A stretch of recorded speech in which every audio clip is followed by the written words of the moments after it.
নমস্কার, আমি স্বপ্না। জিএনএনের সকল দর্শকদের আমার এই অন্তরঙ্গ অনুষ্ঠানে স্বাগত জানাচ্ছি। এই মুহূর্তে আমার সঙ্গে স্টুডিওতে রয়েছে পাপিয়া দত্ত। তিনি একজন ফিজিওথেরাপিস্ট, পাশাপাশি তিনি একজন যোগা শিক্ষক। তার কাছ থেকে আমরা জানব যে সুস্থ জীবনযাপন, শরীর ও মনের ভারসাম্য বজায় রাখা এবং আধুনিক জীবনে নানান শরীরের যে সমস্যা সমাধান নিয়ে তিনি এই জায়গাতে দীর্ঘদিন ধরে কাজ করে চলছে। তার এই অভিজ্ঞতা, পেশাগত যে অভিজ্ঞতা তার রয়েছে, সেই বিষয়ে তার কাছ থেকে শুনব এবং আজকের এই অনুষ্ঠানে আমরা জানব তার ব্যক্তিগত জীবনেরও কিছু কথা। আসুন তার কাছ থেকে শুনে নিচ্ছি। জিএনএন স্টুডিওতে আপনাকে স্বাগত জানাই। নমস্কার। আপনি একজন ফিজিওথেরাপিস্ট বিশেষজ্ঞ, পাশাপাশি আমি শুনেছি যে আপনি যোগা সেন্টার আপনার আছে। তো সেই বিষয়ে যোগার যেটা অবদান এখন যেটা রয়েছে, যেমন ফিজিওথেরাপি পেশাকে বেছে নেওয়ার পেছনে আপনার মূল প্রেরণা কী ছিল? ফিজিওথেরাপিটা বেছে নেওয়ার মূল কারণটা এটাই, এটা আমার মা এই লাইনের ছিল। আচ্ছা, লাইনে আমার পিসি ছিলেন গুরুচরণ হসপিটালের নার্স। আচ্ছা, ছোট থেকেই পিসির হোস্টেলে থাকছি, আমি দেখেছি আর কি, যে পেশেন্ট একটা ভালো করার পরে যে একটা আনন্দ মন থেকে আসে। ওদের একটা দেখেন, পারিশ্রমিক তো সবাই দিতে পারে, কিন্তু ওদের যে একটা আশীর্বাদ, এটা বহুত বড় একটা পাওয়া। তখন থেকেই আমার একটা ইচ্ছা ছিল যে আমি মেডিকেল, যদি কোনোদিন যদি কিছু জব করে আমি মেডিকেল লাইনে করবো। আচ্ছা আচ্ছা। তো স্টার্টিং এ আমি নার্সিংও কমপ্লিট করেছি, কিন্তু মেইন পরীক্ষাতে আমি পারিনি। আমি ব্লাড দেখে সেন্সলেস হয়ে গেছিলাম। তো আমার পিসি বললো যে নার্সিং লাইনে তো তোমার ব্লাড দেখতেই হবে, তাহলে তুমি, এখন আমার খুব ইচ্ছা যে এই লাইনে আমি কাজ করবো। তো তখন আমার পিসি বললো ঠিক আছে, তুমি লাইনটা চেঞ্জ করে তুমি থেরাপিতে ভর্তি হয়ে যাও। থেরাপিতে তোমার ব্লাড দেখতে লাগবে না, এখানে তুমি একই কাজ করবে, সেবারের কাজ পাবে। তারপরে থেরাপিতে স্টার্ট করলাম আর কি।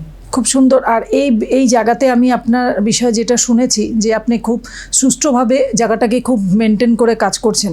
তো আপনার জীবনে যেটা আমি শুনেছি যে একটা এই লাইনের ফিজিওথেরাপি যেই জায়গাটায় আজকের দিনে আছে, তো ফিজিওতে এই ধরনের ফিজিওথেরাপিটা নর্মাল মানুষদের একটা খুব জরুরি হয়ে পড়েছে, জরুরি হয়ে রয়েছে। হ্যাঁ, যেমন বর্তমান সমন্বয়ে ফিজিওথেরাপির গুরুত্ব সম্পর্কে মানুষকে এই মুহূর্তে আপনি কি বার্তা দেবেন?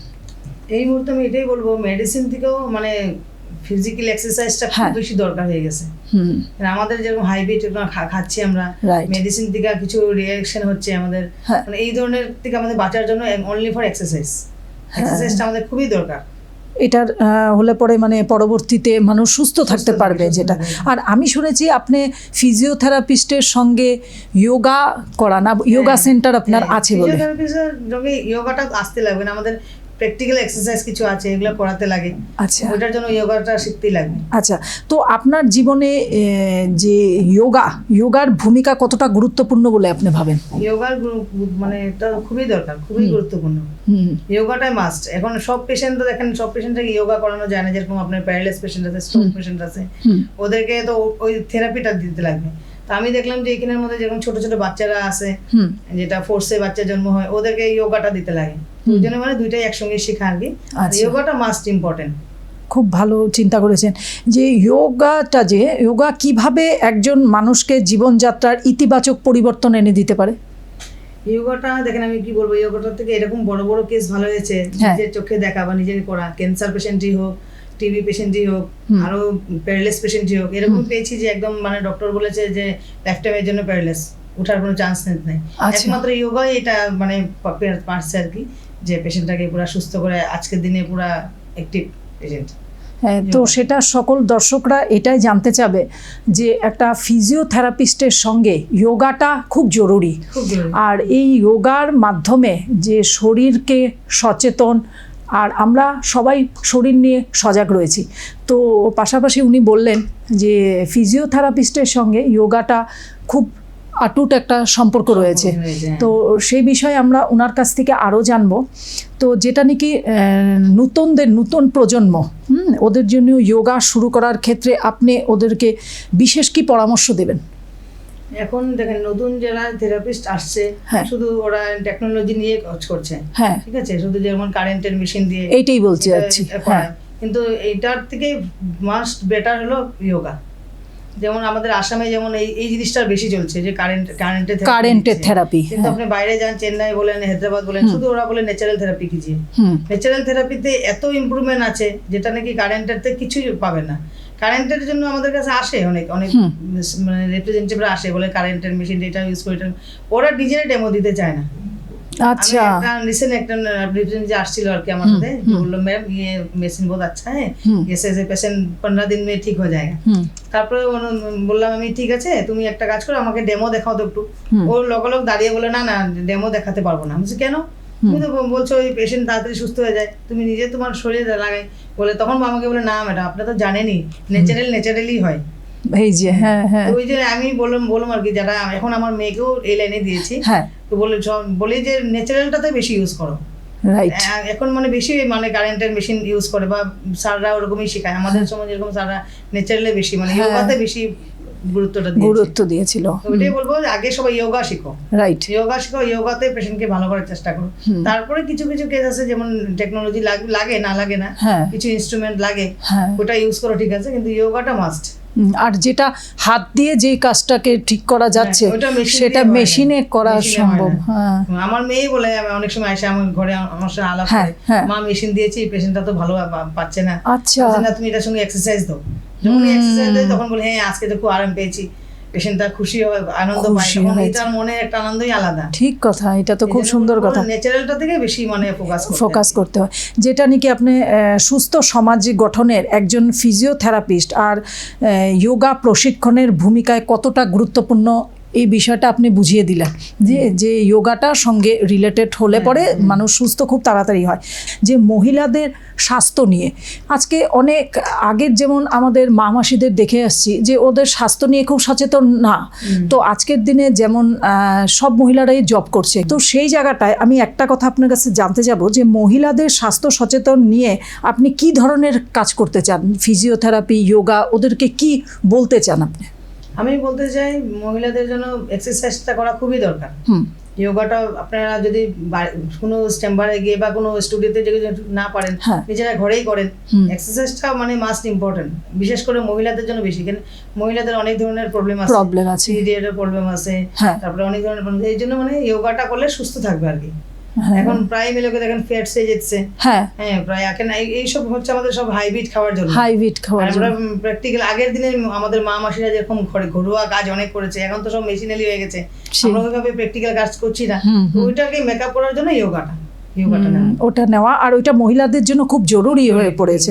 যে সমাজের মানুষের জন্য আপনার ভবিষ্যতের পরিকল্পনাটা কি রয়েছে?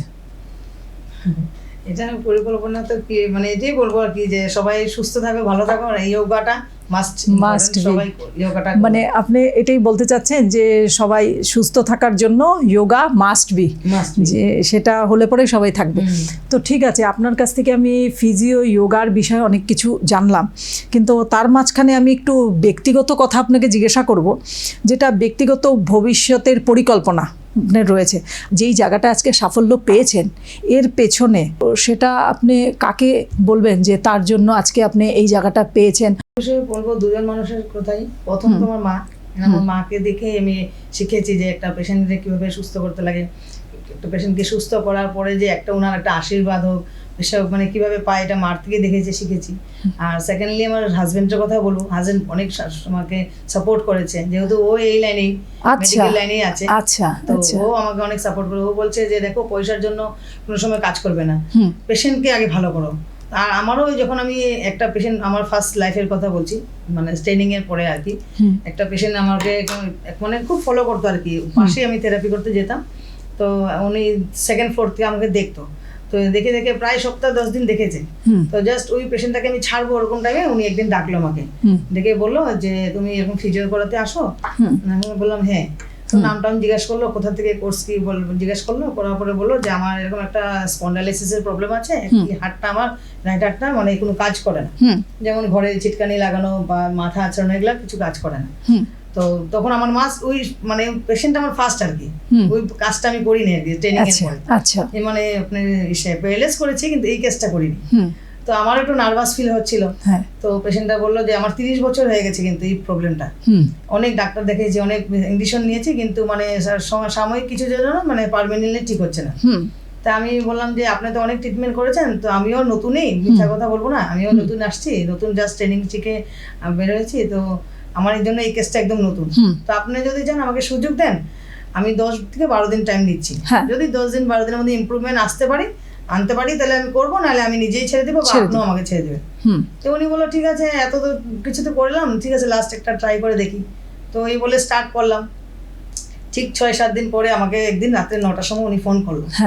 ফোন করলো, তো আমি তো ফোন তুলছি না, ভয় পাচ্ছি যে রাত্রে 9টার সময় ফোন করার কি কারণ, পেশেন্ট তো যদি কোনো সময় টাইমিং এদিকে হয় তো দিনে ফোন করবে। তো আমার হাজবেন্ড বলছে দেখো হাতের কাজ ভুল হতেই পারে, ঠিক আছে উঠাও ফোনটা, দেখো না কি বলে। তারপরে ফোনটা উঠিয়ে বললাম হ্যাঁ বান্টি বলেন। বলে জানো এত বছর পরে আমি আজকে মাথা আসাতে পারছি বা বাথরুমে টয়লেটে গিয়ে মানে পিছন দিকে জল নিতে পেরেছি, এটা শোনার পরে যেমন এত আনন্দ লাগছে, মানে কি বলবো, আনন্দের মানে সীমা নাই আর কি, এত আনন্দ। তখন থেকেই ভাবলাম যে না এই কাজটা আমার জন্য মানে বেটার। তারপরে আমার একদম জান প্রাণ দিয়ে মানে এটা কে করছেন মানে নিজের এসে বলছে। তো এটার মধ্যে তো আপনাকে ব্যস্ত প্রচুর থাকতে হয়, তো এই ব্যস্ততার মধ্যে কর্মজীবনের পাশাপাশি পরিবারকে কিভাবে আপনি সময় দিতে পারেন বা গুরুত্ব দিতে পারেন? সময় একটু পরিবারকে কম দিয়েছি, এটা সত্যি কথা। আমার 2 মেয়ে যখন ছোট ছোট ছিল ওদেরকে একটু টাইম কম দিয়েছি, তো ফ্যামিলি মানুষই আমাকে সাপোর্ট করেছে, আর সবচেয়ে মেইনলি আমার হাজবেন্ড সাপোর্ট করেছে, এর জন্য মানে দুটাই মানে মিলাতে পেরেছেন। হ্যাঁ, হাজবেন্ডের আপনার সাপোর্ট ছিল বললেই জায়গাটা আসা পসিবল হয়েছে। আগামী 5 বছরে নিজেকে আপনি কোথায় দেখতে চান? নিজেকে তো অনেক বড় জায়গায় একটা দেখতে চাই, কিন্তু আমি আমার কথা বলে আমি এখন অ্যাডভার্টাইজিং করতে চাই না। আমার হাজবেন্ড সবসময় বলে দেখো মানে একটা কথায় আছে আর কি, যে মাল সেল হয় না ওটাই অ্যাডভার্টাইজিং বেশি হয়। তা আমি আমার জানি আমার পেশেন্টই আমার অ্যাডভার্টাইজ। আজকে আমি যদি একটা পেশেন্ট ভালো করতে পারি, এই পেশেন্টটার থেকে আমার 10টা পেশেন্ট আসে, তো আমার পয়সাটা আমি ম্যাটার মনে করি না, যে এই পেশেন্টটা পয়সা অনেক দিবে থেরাপি করবো, এটা কম দিবে করবো না। আমি মানে ভাবি যে আমি একটা পেশেন্ট ধরেছি আমার সুস্থ করতে লাগে, আমি একদম 100% আমার দিয়ে দিই। তারপরে যে পেশেন্টটা যখন সুস্থ হয়ে হাসি মুখে যে আমাকে পেমেন্টটা করে, ওইটা দিয়ে আমার মানে সাকসেস আমি মনে করি আর কি। তো তার মাঝখানে আমি একটা কথা এই জন্য বলবো যে আপনি তার জন্যই নাকি যে আমি আপনাকে আজকে স্টুডিওতে ডেকেছি, আপনি আসতে চাচ্ছিলেন না, কিন্তু আমি নিজে সেই পেশেন্ট যে আপনার থেকে সুস্থ হয়ে আমি এই জায়গায় আজকে বসেছি। তো সেটার জন্য আমি নিজে খুব আনন্দিত যে আপনার সাথে বসে আপনার কিছু কথা আমি জানতে পেরেছি। তো সেটা আমার জানার খুব ইচ্ছা ছিল, তার জন্য আজকে আপনাকে আমি এই জায়গায় ডেকে এনেছি। তো সেটা সত্যি খুব মানে আপনার বাড়ির মানুষ আপনাকে সাপোর্ট করেছে, আর তার জন্য আপনি এই জায়গাটায় আসতে পেরেছেন। প্লাস এখন বলবো আমার পেশেন্টও আমাকে অনেক সাপোর্ট করেছে। আমি তো অ্যাকচুয়ালি প্রাইভেটে শিখেছি, একটা ডক্টর আন্ডারে শিখেছি, প্লাস মানে গভর্নমেন্টের যেটা রেজিস্ট্রির জন্য বাইরে আসছিল আমার অফার, আমি যেতে পারিনি তখন বাচ্চাটা ছোট ছিল। তো আমার একটা পেশেন্ট একদিন বলছে আমাকে, এটা মানে আমার লাইফে বহুত বড় একটা পাওনা। আমার পেশেন্টটাকে বললাম যে এরকম আমার মানে ট্রেনিং এর জন্য বাইরে শিলিগুড়ি মেডিকেল কলেজ থেকে আমার চান্স আসছে, কিন্তু আমি বাচ্চাটাকে ছোট রেখে যেতেও পারছি না। তো উনি বললো দেখো পাপিয়া, এরকম বড় বড় অনেক সার্টিফিকেট নিয়ে ঘরে বসে আছে, রাইট, হ্যাঁ তুমি তোমার সার্টিফিকেটে কিন্তু আমার থেরাপি করবে না, তোমার নিজের 2টা হাতে করবে। তোমার সার্টিফিকেট দেখো অনেক ঝুলিয়ে রাখে, অনেক মানুষ অ্যাডভার্টাইজিং করে, অনেক মানুষ ইসে করে নিউজে দেয় বা পেপারে দেয়, কিন্তু ওগুলাতে আমি দেখি না। আমি যে তোমাকে দেখেছি তুমি যে নিজের হাতে করেছো, এটাই বহুত বড়, সার্টিফিকেটটা বড় জিনিস না। তখন বললাম যে না ঠিক আছে, তাহলে তো ঠিক আছে। এরকম অনেক পেশেন্টের থেকে আমি মানে অনেক আরো এসে পেয়েছি, তখন আরো মানে অনুপ্রেরণা পাওয়া যায় এই ধরনের করলে। আর আপনার জীবনের মূল দর্শন বা নীতি কি রয়েছে? মূল দর্শন নীতি এটাই, যেন আরো মানুষের সেবা করতে পারি, যেভাবে যেন আগ বেড়ে যেতে পারি। আর কিছুক্ষণ আগে আপনি একটা কথার মাধ্যমে বলেছেন যে আপনার এই লাইনে মা ছিলেন, তো আপনিও আসছেন, তো পাশাপাশি আপনি এটাও বলেছেন যে আপনার মেয়েও এই লাইনে আসছে, তো ওকে যে এইভাবে এই জায়গাটায় যে ট্রেনিং, সেটা আপনি নিজে খুব সচেতন, সেটা আমি নিজেও বুঝতে পেরেছি। তো তার জন্য আপনার মেয়েকে আপনি এই জায়গাটা নিয়ে আসতে পেরেছেন, বা আপনি চাচ্ছেন যে আরও যত মানুষ উপকৃত হয়। তো সেই জায়গাটার বিষয় বলবো যে আপনার মেয়ে আপনাকে যেটা আপনি অনুপ্রেরণা দিতে চাচ্ছেন ওকে, সেই জায়গাটায় কতখানি আপনি সার্থক? সেই জায়গাটা আমি অনেকখানি সার্থক। আমার ছোটো মেয়ে মানে এই লাইনে আমাকে দেখে দেখে ওরও মানে খুব মানে ইচ্ছা আর কি এই লাইনটাতে আসা, বা দেখলাম ওর মানে একটু মানে ইচ্ছা আছে আর কি, যাতে মানে ইন্টারেস্ট আছে আর কি। তো বড় মেয়ে যেরকম টিচারের ইচ্ছা ছিল, তো ওর টিচারের, ওকে বলছি, বলতে বলছে না আমি মা থেরাপি করবো, আমার খুব ভালো লাগে এরকম মানুষকে সেবা করা, এসে করা খুব ভালো লাগে। ওর দেখলাম ইন্টারেস্ট আছে, তো আমি যোগা সেন্টারে ওকে ভর্তি করে দিলাম। এখন মোটামুটি নিজেও কাজ করছে, মেডিকেল কলেজে কাজ করছে। আচ্ছা, খুব ভালো কথা। আপনাকে আমি আরো একটা কথা তার মাঝখানে না জিজ্ঞাসা করে পারছি না, যারা আপনাকে অনুসরণ করে তাদের জন্য আপনার বিশেষ বার্তাটা কি?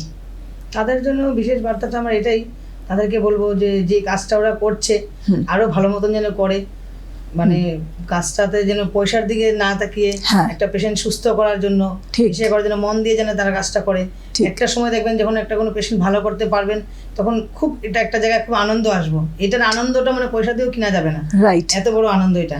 তাদেরকে এটাই বলবো, তো তোমরা আরো ভালো কাজ করো, আরো ভালো এগিয়ে যাও, আরো সুস্থভাবে কাজটা করো। ঠিক, কেন আপনাকে যেহেতু অনুসরণ করছে, তো ওদেরও উচিত যে আপনি যেইভাবে কাজটাকে করছেন ওইভাবে যাতে ওরা সঠিক পথে যাতে চলে, সঠিকভাবে যাতে।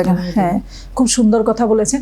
কিন্তু এখন আমাদের হাতে সময় যথেষ্ট কম, তো যার জন্য এই অন্তরঙ্গ অনুষ্ঠানটা এখানেই শেষ করতে হচ্ছে। অন্তরঙ্গ অনুষ্ঠানে এই মুহূর্তে আমার সাথে ছিল পাপিয়া দত্ত।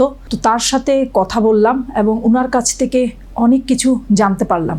আর সকল দর্শকদের আমি একটাই বলবো, সচেতন নাগরিক যেমন আপনারা রয়েছেন, ঠিক নিজের শরীর সম্পর্কে সচেতনতা বজায় রাখুন। ধন্যবাদ।